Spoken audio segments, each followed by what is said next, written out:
Hello, welcome to Candor Speech Podcast, and I'm your host Omi Yadav. And today we are going to talk about Hagia Sophia, which is remains in the news. Initially, it was a church. Then, after the Second World War, it was made a museum, and now again the Turkish government turned it into a mosque. And on the day of the Bhoomi Poojan of Janam Bhoomi in India, all Indian Muslim personal law board said that they will make this temple a mosque again in the future, and gave the example of the Hagia Sophia. Okay, so we are going to discuss in the brief the history of these events which they are referring, and so I thought that I should talk about the Ottoman Empire as well. I will not talk about whether Hagia Sophia should remain a museum or mosque. I will talk about how the Ottoman Empire affected the trade between Europe and South Asia, and how another story of India's slavery started, and how a movement to revive the same empire led to massacre in India.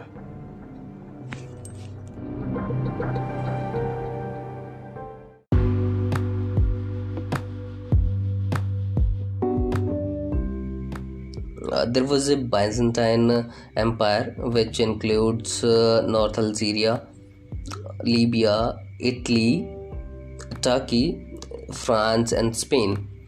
The Byzantine Empire belonged to Christianity. We can also call it Roman Empire. Most of these countries used to buy Indian goods, but there was never any direct trade. They had to buy Indian spices, cotton, rice, and other goods from the people of Arab, Syria, and Iraq and Iran. In the 1280s, Islam reached many tribes of Turkey and Syria, and the Islamic tribes and kings had always been expansionist. In the Turkey, a tribe called Kay, Kayyi, which is the spell of this name. In that, a warrior named Osman emerged, and he started expanding the empire in the name of Islam.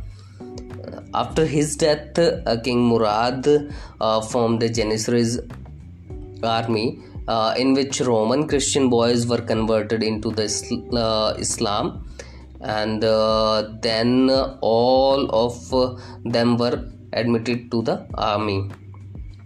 In 1402, this small Ottoman Empire clashed with the Temurlang. He was the same Temur who attacked India and ruled. The Ottoman Empire shrunk after this defeat. Muhammad I handled the remaining empire. Although Muhammad had to defeat his brother for this, he also started brutally occupying North African countries and European countries. His work was also continued by his grandson, Muhammad II, which is Muhammad II. And Muhammad had merged Byzantine completely with the Ottoman Empire. During this time, women were made sex slave and under the rule of Islam, and the Christian men who did not accept Islam were killed in 1453. This vandalism was as at its peak, and Europeans were having a lot of trouble in the trading. Portugal started exploring the sea route of India. Spain also started looking for the another land for its survival. Vasco da Gama from the Portugal and Columbus from the Spain both set out to find India. In 1492, Columbus discovered the West Indies instead of India, and named it after being influenced by the name India. And after he also discovered America, and Vasco da Gama took a little more time and found the way to India in 1497.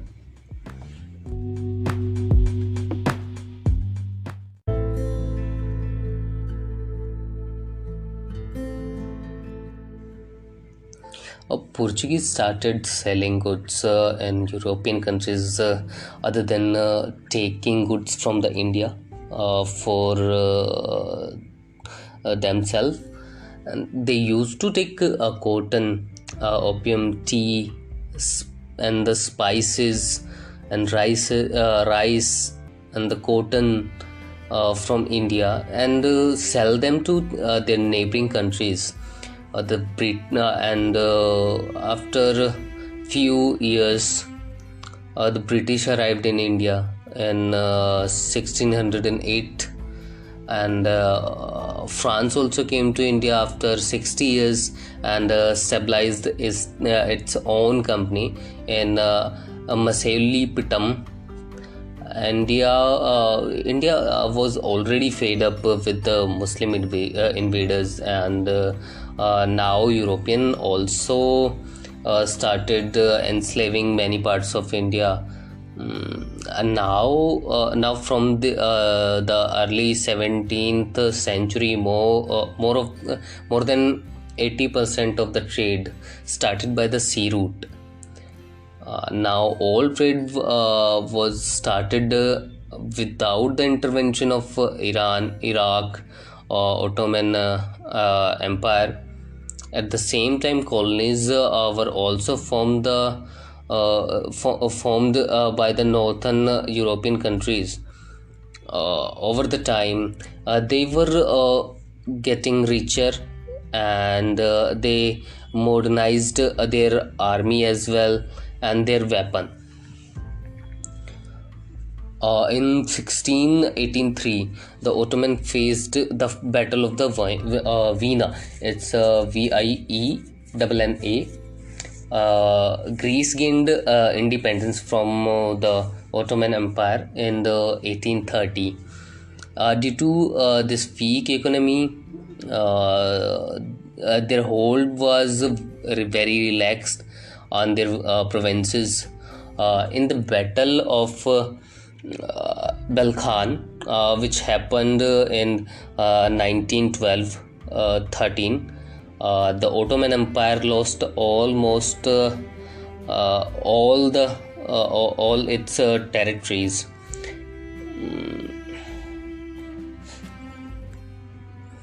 The looted wealth of India was causing the end of the Ottoman Empire, but still India had to endure more pain.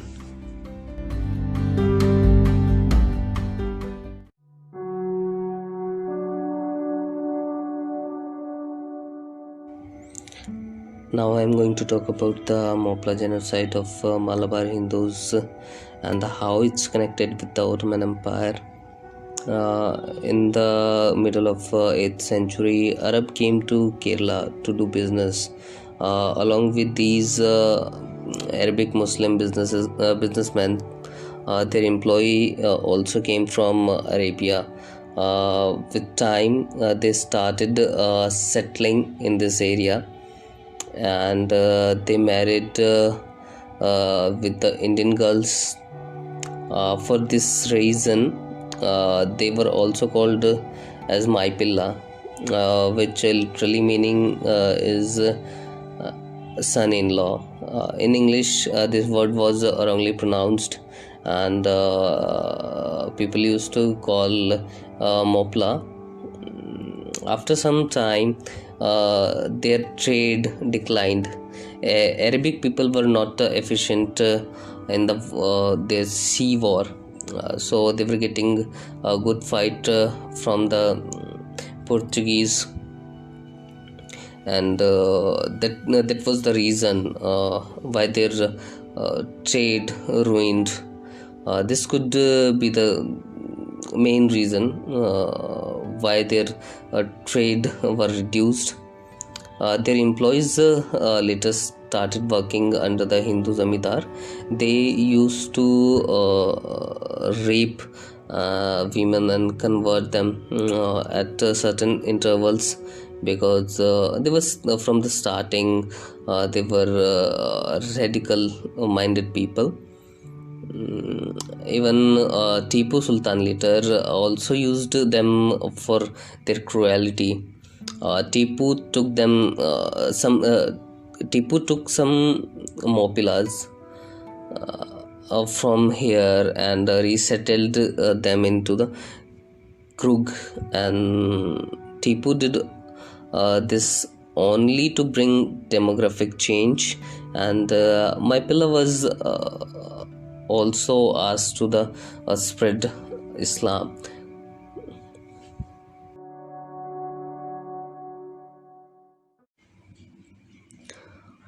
So, born in Uttar Pradesh, Muhammad Ali Johar and Shaukat Ali Johar, two brothers, started the Khilafat movement. This movement was for the revival of the Ottoman Empire. It was nothing to do with the Indian independence fight. So later, both of them also stabilized the Muslim League. So you can get the idea what they were thinking, and what was the thought running in their mind. Another man supported him. That man was born in Mecca. His name was Maulana Kalam Azad. He later went on to make country hollow like a termite. He was the first education minister also, and he distorted history like nothing else. Like, it was tragic for the Indian history. The Khilafat committee tried in 1918 and 19, these 2 years, but there was no breakthrough.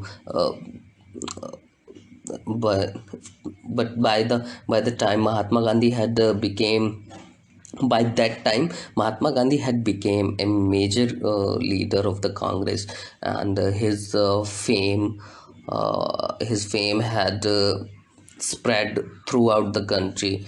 On August 7, Gandhi announced that he and the Congress are supporting the Khilafat movement without any condition, and also told the Indian public that they should also cooperate with them.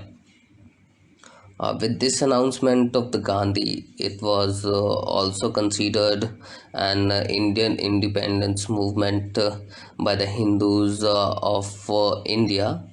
It was like it was mistake by them, and still they are considering this, which is very tragic.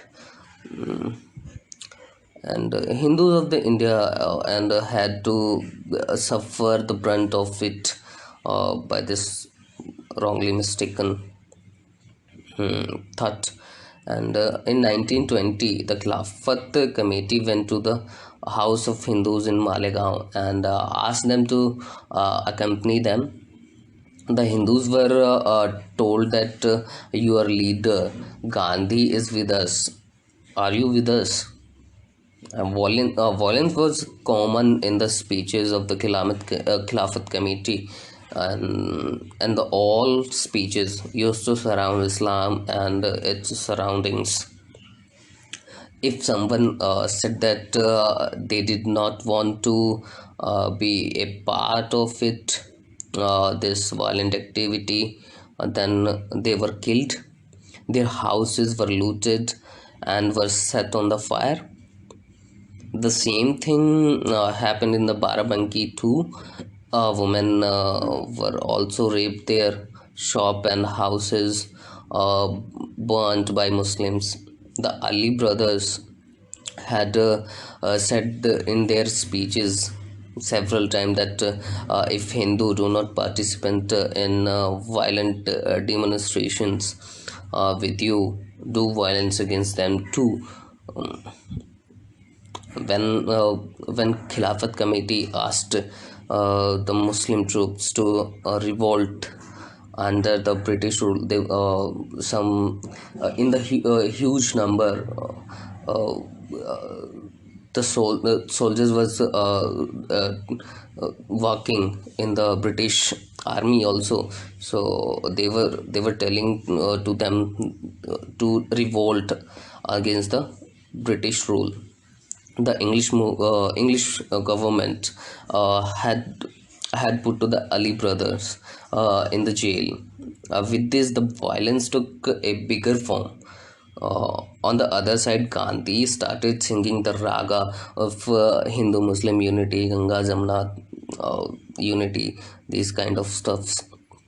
Gandhi asked Hindu to do these five things. Uh, and the first was do not say anything to Muslim on the couch altar. Number two, reduce the use of Hindi and learn Urdu. Number three, no processions should be taken from the front of the mosque. Number four, if Muslims feel bad about doing Hindu hymns, then you should not to do bhajan kirtan. If even if they were violent, do not commit violence against them. So I think it was a piece of suicidal advice. Gandhi had for some time made it feel like the Mughal rule was still alive, and these was the advices to kill Indian culture. Gandhi also did not condemn anywhere these violence by the Khilafat uh, volunteers and Khilafat committees. So it was blunder by the Gandhi. The fight of the restoration of the Khilafat started in 1921, like majorly, okay, with a very good impact uh, by the Muslim in the South Asia. Sorry, not the South Asia. Sorry, it's South India. Hindu were already troubled in the Malabar because on the day they used to steal, robbery, Mopla Muslims, but some also used to do wages, but they were in the less number.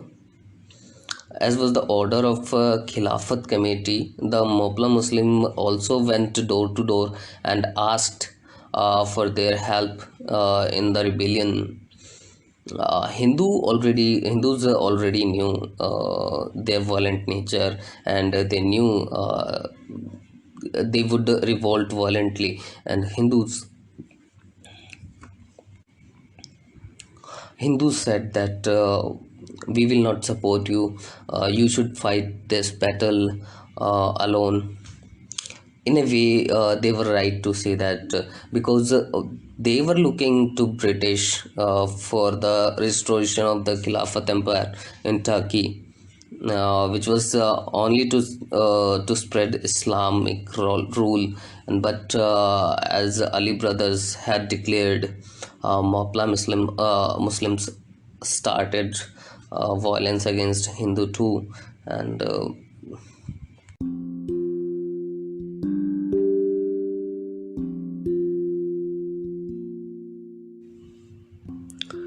the Moplahs started killing Hindus, broke their temples, the cows were killed, the statues were worn in the temple by removing the bovil of a cow.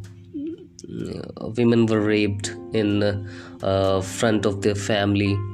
They were forced to accept Islam. If someone refused, he was killed by them. More than 10,000 Hindus were killed in this violence. Nearly 30,000 people were converted into the Islam. The Moplahs had uprooted the railway lines so that a British army could not come in the middle of this. The violence continued for 2 months. After 2 months, with huge difficulties, the British army troops arrived there and the violence was tamed. Even after so many blood clots of Hindus, Gandhi did not have anything in his mouth for them. And the sad thing is that after independence, those Moplahs were given the status of freedom fighters. They were given pensions as well, on whose money? Those money which comes from the Hindus' taxes. Maulana Abdul Kalam Azad, the leader of Khilafat movement, was made the education minister. You will see the books. He distorted the history, and you will see in this book, history books in the school, that they will be shown like a freedom fighter in it. Hindu were blamed for the shoulder of Hindus. He was. They were blamed for being racist, which is a lie, which is complete lie. And later, after his death, before his death, Abdul Kalam Azad wrote a book, India Wins Freedom. So when he dies, he wrote a letter that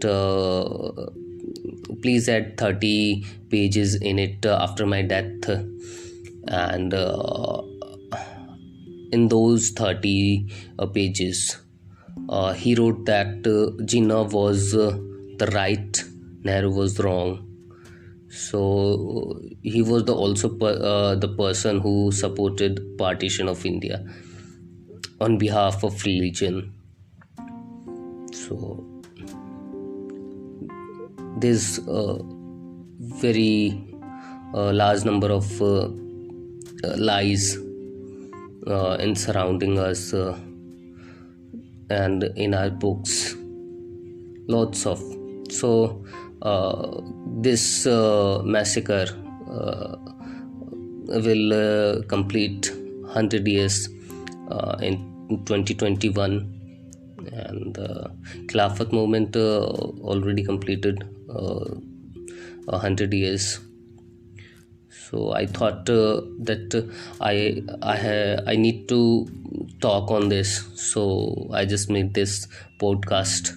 It's my first podcast, so I'll try to make more podcast on the history facts and political